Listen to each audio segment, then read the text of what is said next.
우리 하나님 말씀 함께 보도록 하겠습니다.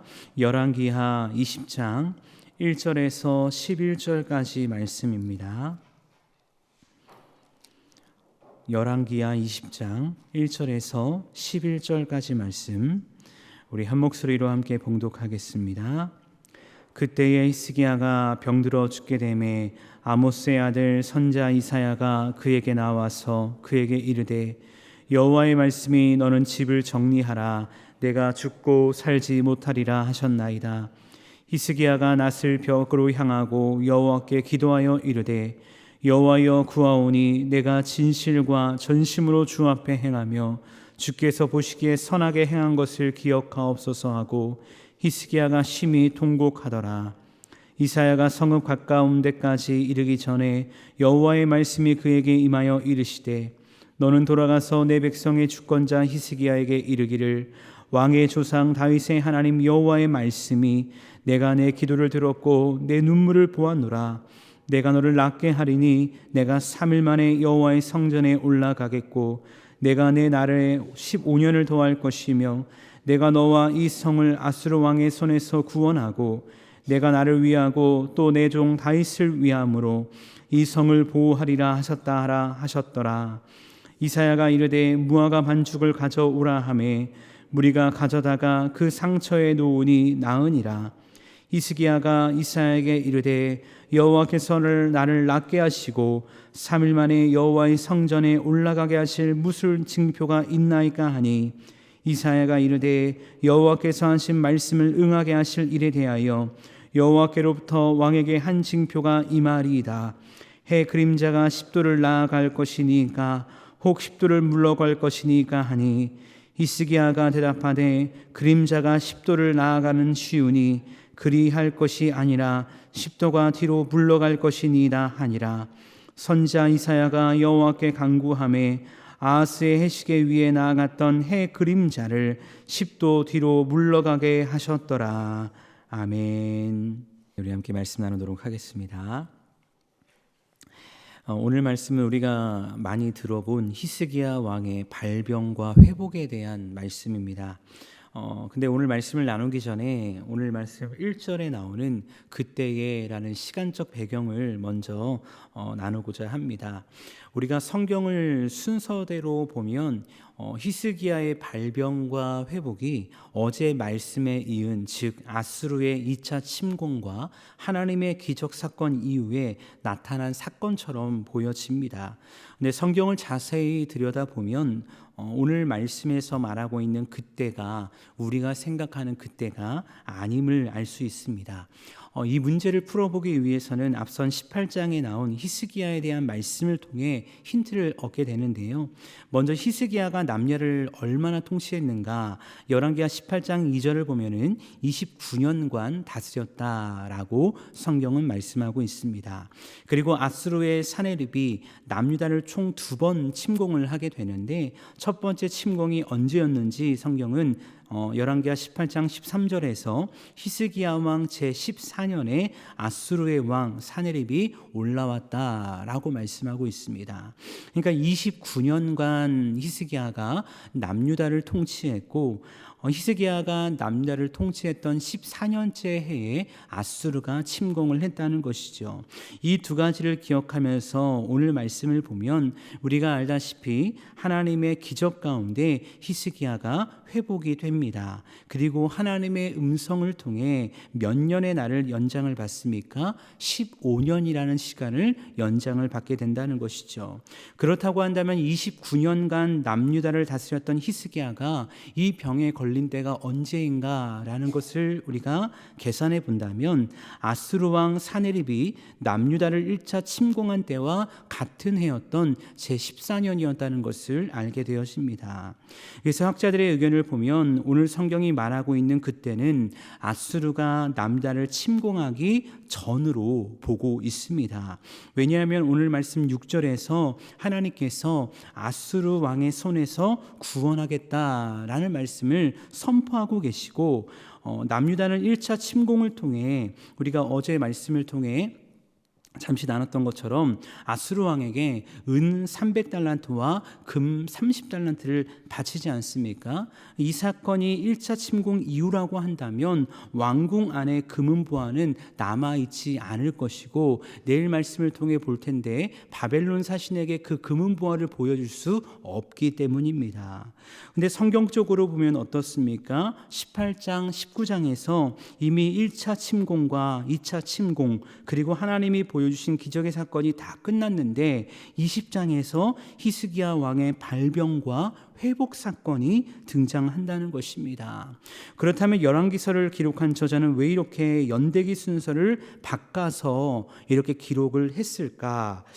열왕기서를 기록한 저자는 시간적인 배열을 가지고 히스기야의 이야기를 성경에 기록했다기보다 어떠한 목적을 가지고 히스기야에게 일어난 사건을 정리한 것을 보게 되는데요. 그 이유를 무엇인가 살펴보면, 어제도 잠깐 설명드렸듯이 열왕기서의 1차 독자가 바벨론에 의해 멸망한 남유다 포로민이었기 때문입니다. 우리가 열왕기서를 보면 그들의 선조들인 남유다와 북이스라엘 왕들의 역사를 기록하는 것을 보게 되는데, 특별히 역대기서와 비교해 보면요, 왕들의 죄악을 너무나 뚜렷하게 기록하고 있다는 것이죠. 이런 관점에서 히스기야 왕의 사건의 배열을 통해 우리가 무엇을 알 수 있냐면, 18장 19장에서는 남유다가 아수르의 큰 위협에도 하나님의 은혜로 말미암아 구원을 받았는데, 20장에서는 그렇게 구원을 받은 남유다가 왜 바벨론에 의해 멸망당하고 지금은 포로 신세가 되었는지를 이 말씀을 듣고 있는 1차 독자인 포로민들에게 말씀하고 있는 것입니다. 왜 남유다가 이후에 586년에 멸망을 당하게 되었습니까? 우리가 내일 말씀을 통해 보게 될 텐데, 히스기야의 교만이 바로 그 원인이었다라는 것을 말씀하고 있는 것이죠. 그렇게 이런 이유로 열왕기에 등장하는 히스기야 왕에 대한 기록이 연대기적이 아니라 사건을 중심으로 기록되었다는 것을 기억하시면서 오늘과 내일 말씀을 묵상하신다면 좀 더 이해가 되면서 말씀 묵상에 도움이 되실 것 같습니다.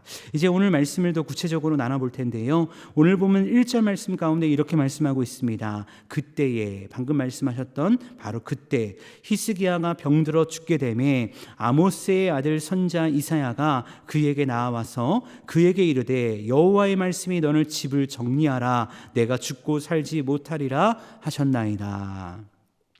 이 말씀 보니까 히스기야에게 갑작스러운 질병이 찾아왔음을 보게 됩니다.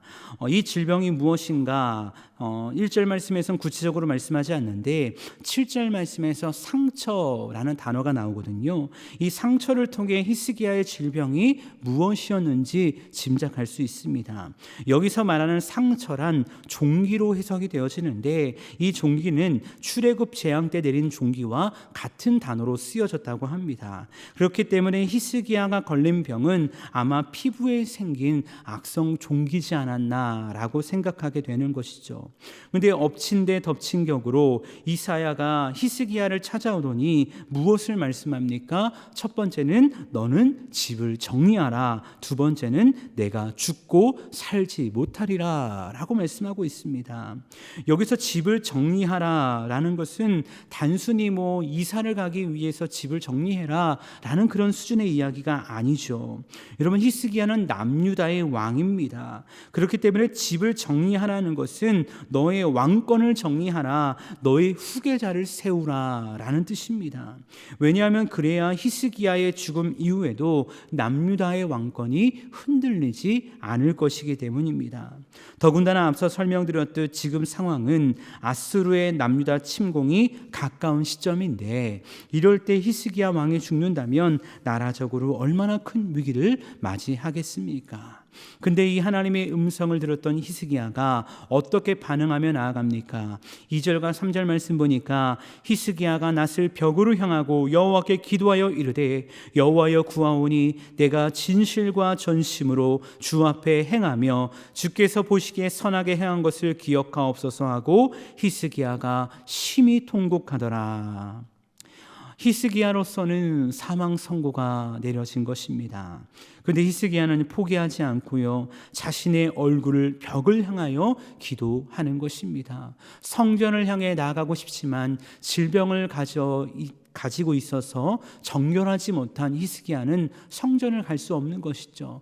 그렇기 때문에 자신의 침실 왕궁에 있는 벽을 향하여 벽을 붙잡고 간절히 기도하는 것입니다.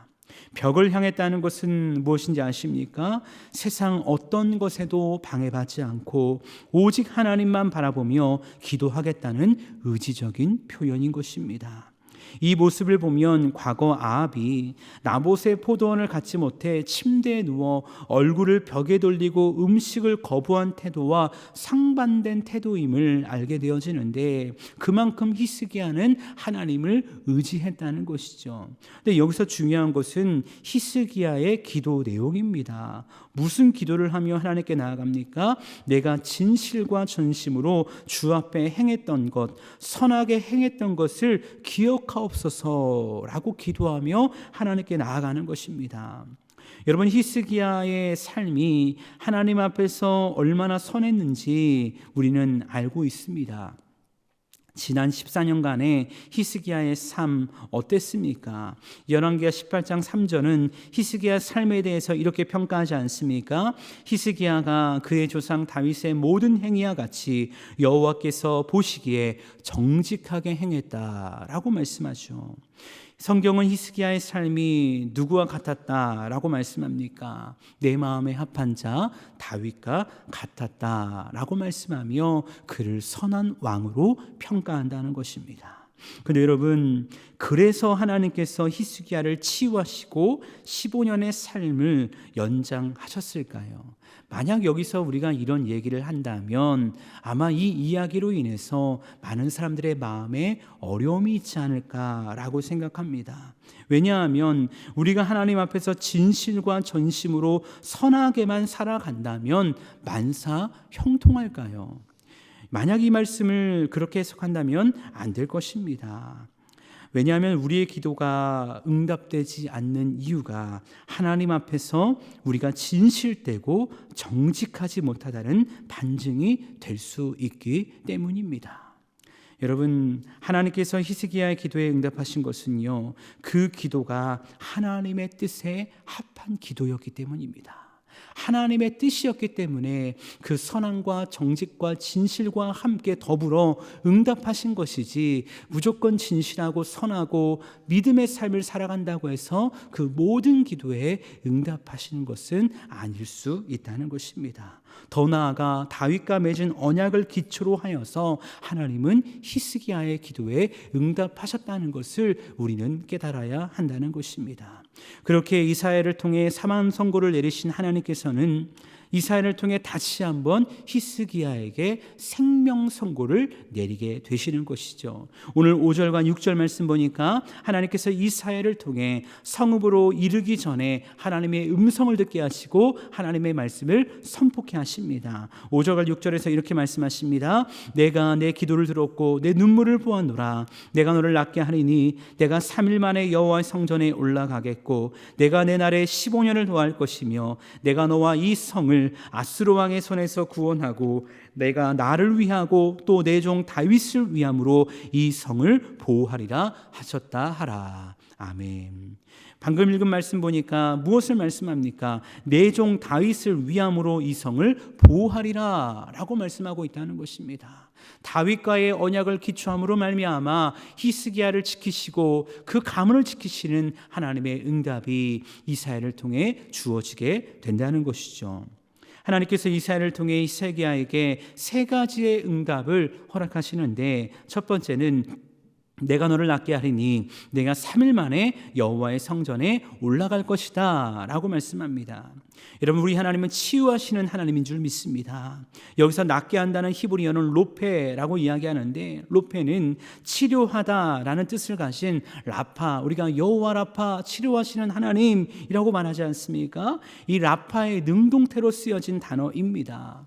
이 말씀은 확실하고 분명한 치료를 하겠다는 하나님의 의지적인 선포입니다. 선포인데, 그렇게 하나님께서는 히스기야로 하여금 3일 만에 여호와의 성전에 올라가게 할 것이다 라고 말씀하고 있습니다. 사실 히스기야가 앞서 이야기했던 것처럼 성전에 올라가 기도하고 싶지만 올라가지 못한 이유는 아무리 그가 왕일지라도 질병으로 인해 정결하지 못하면 성전에 들어갈 수 없었기 때문이었는데, 하나님께서는 3일 만에 성전에 올라가게 할 것이다, 즉 3일 만에 너를 치유할 것이다 라고 선언하고 계시는 것입니다. 두 번째는 내 날을 15년 더할 것이다 라고 말씀하시죠.